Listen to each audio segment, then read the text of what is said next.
Well, if you're talking about the company in general where you work, that's one thing. If you want to be more specific and talk about the office, you can just say the office.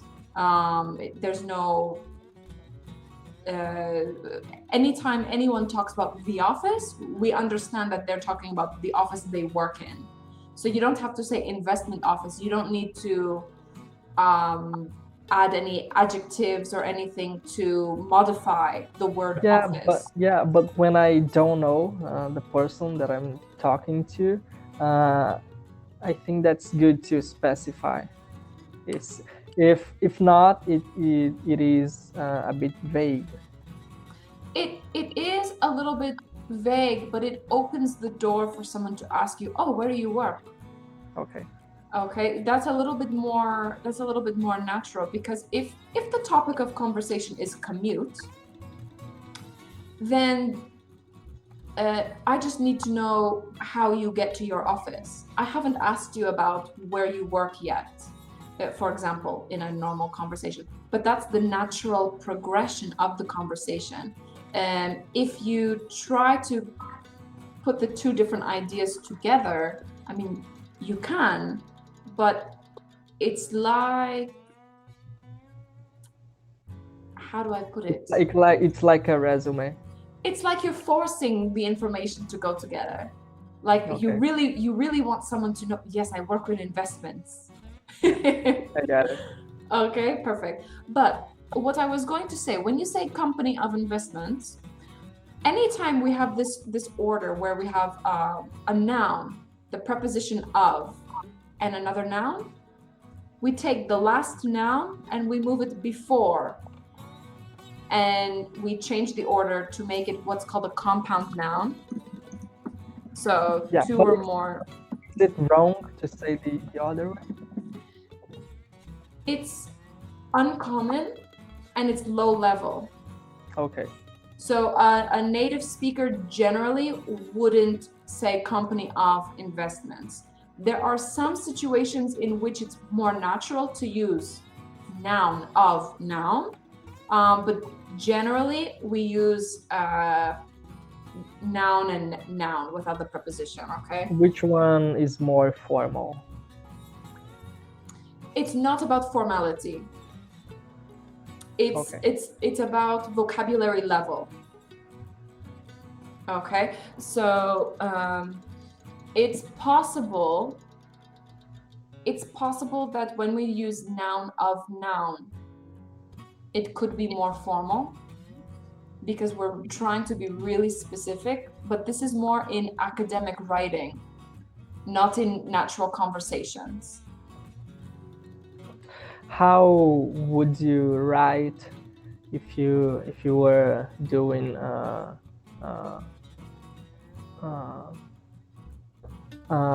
work for the college? Okay, specifically with investment company, I would say investment company.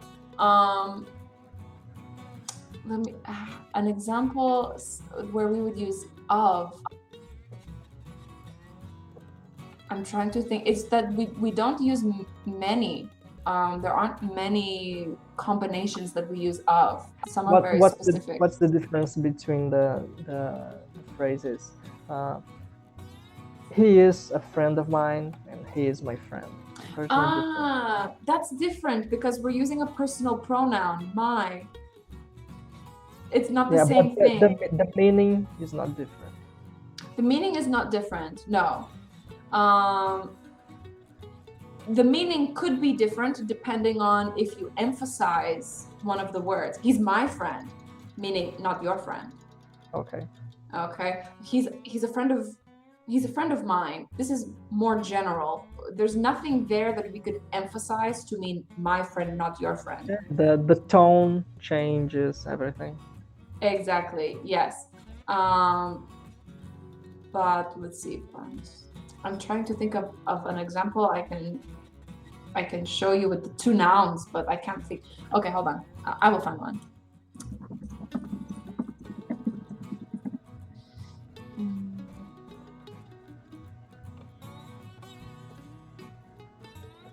Okay, for example, he's a fighter of fires. We don't say fighter of fires. Yeah, it doesn't make sense for me. It would make sense if I said he's a firefighter. Exactly. Yeah, Grammatically, it's correct, but we don't speak like this. It's low okay. level. Okay, so this is an example. Um, this is one of the structures that will make it obvious to someone that you're not a native English speaker.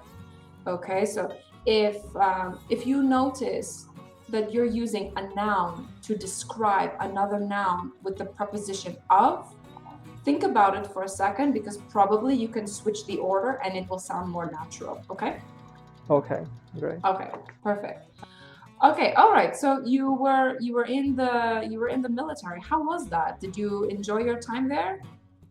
Yeah, I didn't intend to have a career uh, in that field. I just wanted to have an experience for some years, and I spent more time that I would. But You spent more it was a, time. it was a good time. Okay, all right, really good. And then why did you choose to work in an investment company? Would you like to Because work with investments in the future? yeah, yeah, Okay. for sure. Uh, and I want to be a specialist in this field in the market. And I started getting getting uh, I started getting into this field because I study production engineering at college, and it has a lot of uh, economic, financial, and mathematical subjects, and I like this kind of things. Okay, all right. And did you finish your engineering degree or did you switch majors? What do you mean? So did you finish your engineering degree or you're still studying? I am still an undergraduate, and I also am an intern in Okay. the investment company. So you're an intern at the investment company, even though your major in your undergraduate degree is in engineering. Yes, that's right. Oh, okay, all right. So you're not thinking of switching majors into something that is more specific to investments, like economics? No, not yet. No, okay. And it's because the production engineering is not a very specific one. It's a um, uh, there is a larger range of fields that you could work. It's not electrical. It's not like the electrical or the civil, uh, the the computer science, something else. Okay, all right. So you have a little bit There more is a broader, uh, selection. yeah, I could say that, a broader Okay. selection. All right. Okay, cool. And you're enjoying your studies? Yes, I am in the middle of my course, and I like it a lot. Okay. Are you thinking of maybe doing a master's degree afterwards? Yes, I am not thinking about it uh, right now, but I will think uh, and set a goal to do something specific before before I get my bachelor's. Okay, all right. And okay, cool. And What are yeah. we went right to the conversation. I forgot to ask some things about you. Oh, Where that's are you? okay. Where do you live? Okay, well, I'm originally from Ottawa, Canada, and currently I live in a city called Valladolid in Spain. Valladolid, Spain. So I assume that you know Spanish or something about it. Are you fluent? Uh, some people say I'm fluent. I would not say that I'm fluent. I know that when I speak, I make Yeah, when mistakes. people say that you're fluent, it means that you are. Okay, yeah, I'll take that piece of advice. I can speak quickly. How about that? But I speak with a lot of I can mistakes. that. I am a bit slow, but I will improve in that. Yeah, for sure. But you speak very well, and I mean you don't make lots of mistakes when you speak either, so that's very good. How long have you been studying English? Maybe for 2 years, two Only two years and a half. years. I wasn't into English or learning languages before that. Wow, I know people who have been studying English for 10 years and they don't speak as well as you do.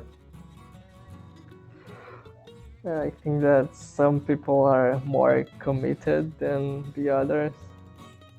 Yeah, for But sure. I could be better. I could be better. Everyone could be better, but we have to acknowledge where we are now, and I think you're at a good place. Yeah, and I stop.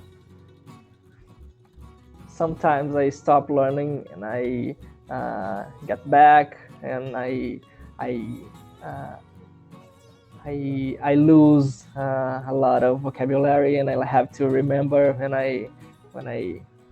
I carry on, and yeah, that's the path. Exactly. Yeah, that's true. We have a saying in English, if you don't use it, you lose it. Yes, I know. And it's true, especially with vocabulary. Maybe like verb conjugation and things like this, these rules, they stick in our brain, but the vocabulary, out the window. Yeah, and I stopped reading in English. I have uh, to practice more my reading to grow my vocabulary. Yeah, that's one of the best ways to increase vocabulary is by reading. And I tell that to a lot of my students, but that's the last thing they want to hear is, oh, I have to now go read a book in my free time. Yes, you do. I like to read in Portuguese, but I have to read in English as well. Are you reading something lately? Have you been reading something? Yeah, I've been reading a bunch of academic papers, but Yeah, me too. What apart what of mhm, but what about the books the books, that uh, you? currently I'm not reading anything, but the last book I read was really good.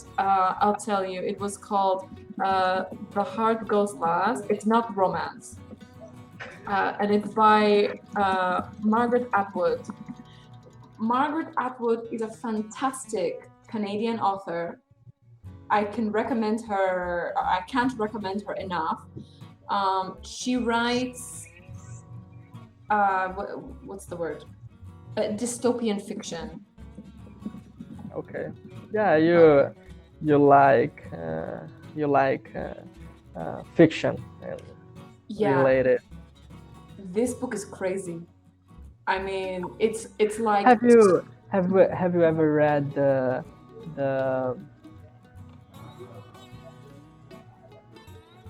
let me let me remember the name in English. It is The Hitchhiker's Guide to the Galaxy. oh, you know what? I haven't read the book, but I saw the film The a movie. long time Yeah. ago. Yeah, I saw the movie. I should read the book, I think. Yeah, I have one, but I didn't read the entire book, and it seems to be a very interesting fiction book. Okay. You don't particularly enjoy reading fiction? I like it. I like it, You like it? Okay. Well, but if not you that if much. Not not that that much. much. You prefer nonfiction. Yeah. Yes. Okay, all right. Margaret Atwood has some, well, they're mostly fiction. There's one I that's will.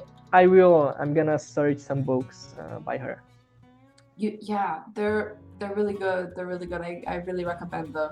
She's a very good writer, very good Okay, author. Alisa, it was nice to meet you. We Yes. don't have more time, and I hope to talk to you another time. Yes, of course. Okay, have a great day. Have a great day as well. Bye. Bye.